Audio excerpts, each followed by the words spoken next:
vitriol. And we do know that the mounted squad, along with Tamara, as you mentioned, the RCMP reinforcements coming in, ERT squad on the scene, the riot squad, as they try to disperse. And this is live footage that you're looking at now. Live footage of the violence that is happening. I think I just saw Rob Brown's face there. So Rob Brown, there he is. Rob Brown is right in the middle of it. Rob, can you hear us? You can hear me, Tamara. Yeah, so we're at yet another vehicle that's been flipped over here. Whoa. We've got some, looks like somebody's dousing us in what appears to be something out of a window here, Jazz. Fire hydrant up top of one of these buildings, obviously trying to get to the vehicle, not having a lot of luck. That was a mild spray, but yeah, we are just north of Georgia on the west side, or the east side rather, of the bay, where this crowd has converged here. They've been breaking windows all along the side of the bay, and as you can see, they've set another vehicle on fire here. That's the fifth by my count, I believe. Parkade just up the way we saw earlier, that was on fire, and it's pretty much chaos here. I don't see any police in this area, this direct area. Whoa, don't know what that was. Something's going up in that vehicle, but we assume officers, those mounted officers, are within the vicinity, probably on either side of the crowd here. Right now, man, it is smoking hot. As you can see, again, young man. Yep, there's another one.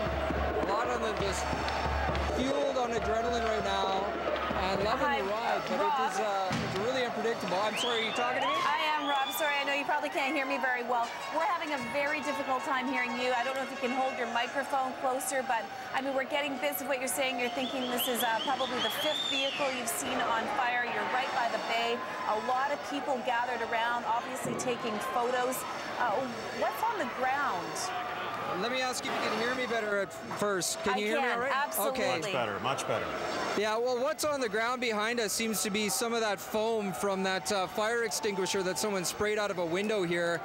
Somebody broke some windows just next to me at what appears to be a dollar store. You hear a fire or an alarm from a building ringing in behind me. You hear that? And on the ground, yeah, are just a bunch of idiots who are dancing around this thing, continue to throw bottles into this fire, and they explode. People jump back. Jazz, give us a look. Give us a look here, Jazz. So look.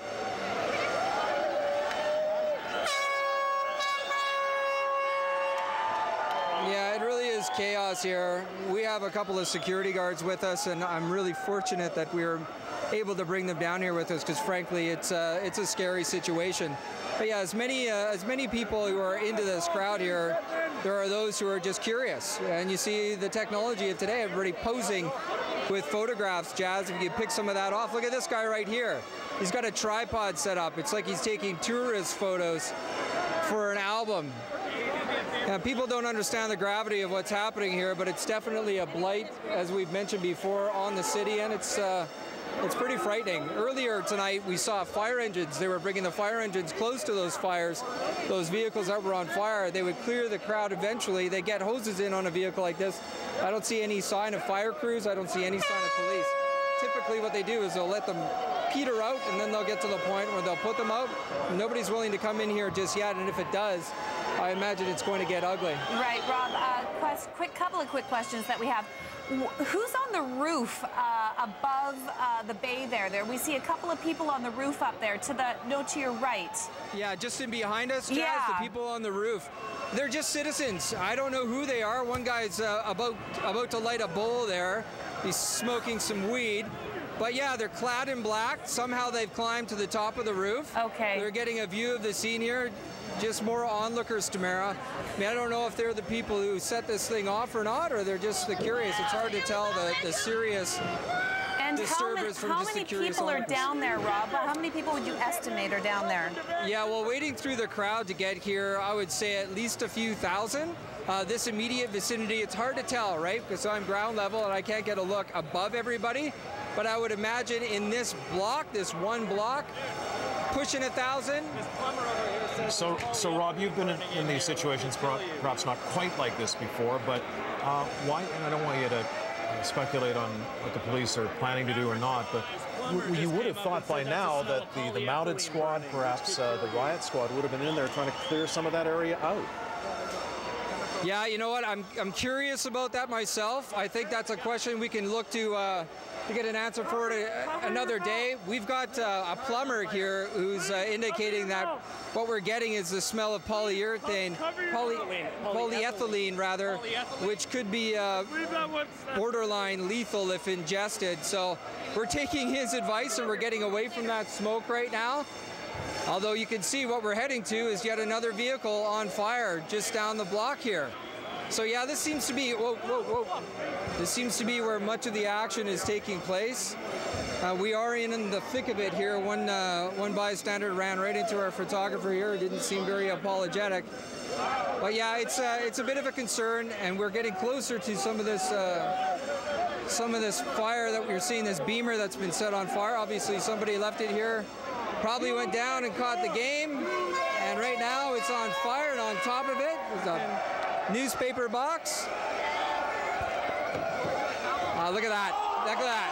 Now that's an idiot. I don't know if you saw that. Somebody tried to jump over the vehicle that's on fire, fell into the flames, got up, arms in the air, and kept going. And that's the kind of people that are down here right now. Just clueless. The antenna. Jazz, we got to move as a unit here away from this area.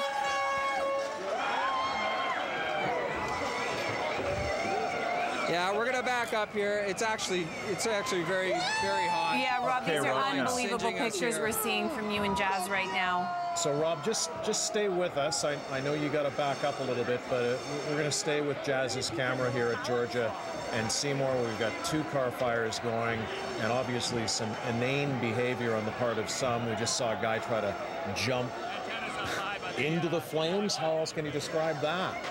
Of this BMW that's burning outside the bay tonight. Absolutely, and obviously, you know, I'm watching people pull their Canucks jerseys over their mouths so it's easier for them to breathe with all this smoke. It's a very dangerous situation down there for a number of reasons, obviously, and Rob and Jazz are in the thick of it. Are you okay there now, Rob? You all right?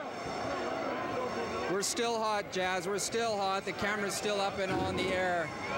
Okay, Rob, and we are on the air with you now, so we can hear what you're saying. Any sign of any police, whether they be mounted, riot, or otherwise? Well, Yeah, there's no some sign of flats being police. thrown Here on the comes car a now. pallet somebody's Yes. trying to throw. But no sign of police. They're letting this one burn off. And someone's going to get hurt here. And someone's going to get seriously hurt here. This is just sheer stupidity. What is the point of that behavior? But no, to answer your question, Mike, no sign of police as of yet, but you can be sure that they're monitoring things. They have been. There's a little pop on one of the windows. They have been all along. Rob, have you ventured to speak to any of these people and ask them what they're thinking? Yeah, you know what? Not since I've been back out, Tamara. Earlier on, with those previous car fires that I was at, I did speak with some people. Some people really outraged at what they were seeing. You know what? I'm going to speak with a guy right now that I spoke with earlier. I want to talk to you. Remember we spoke earlier tonight? Yeah, I do. Yeah. What are you telling me about what you think is happening in your city right now? It's truly disgusting what's going on in our city right now. How people have the morals of flipping and burning other people's property. It's hard to speak, and we're going to let you go. Disgusting. What we're taking in right now is tear gas, I believe. We're going to put our masks on because I'm losing my ability to breathe. Rob, and you know, all of us get them on. Stand by one. Absolutely. Stand by, you guys. Put your mask on, Rob, and let's get your mask on. we'll continue to look at Rob's pictures, and you know, Rob was talking to that guy. You talked to him earlier. I know what Obviously, you're going to say. I'm so mad right now. That guy's been around because Rob talked to him about an hour ago on air. What are you doing downtown? Why are you not going home? Well, this is the problem that police are dealing with tonight. The numbers of people downtown that are simply refusing to leave for whatever reason. They just want to be part of this disgusting spectacle that's going on in the city. It has been going on now for